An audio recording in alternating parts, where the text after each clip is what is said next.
ତେଣୁ ସୂର୍ଯ୍ୟଦେବଙ୍କର 12ଟି ନାମ ମୁଁ ଏବେ ଉଚ୍ଚାରଣ କରୁଛି।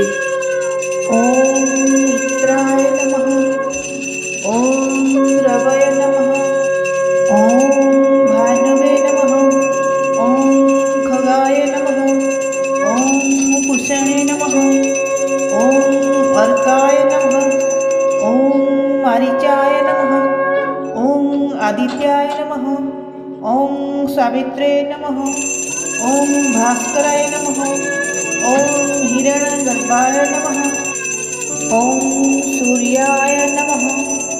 तो सूर्यदेवଙ୍କର ଗାୟତ୍ରୀ ମନ୍ତ୍ରଟି ହେଉଛି ଓମ୍ ଆଦିତ୍ୟାୟ ବିଦ୍ମହେ ଦିବାକରାୟ ଧୀମହି ତନ୍ନୋ ସୂର୍ଯ୍ୟ ପ୍ରଚୋଦୟାତ୍।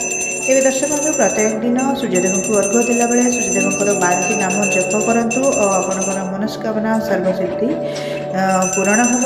ଆପଣଙ୍କର ସୁଖ ସମୃଦ୍ଧି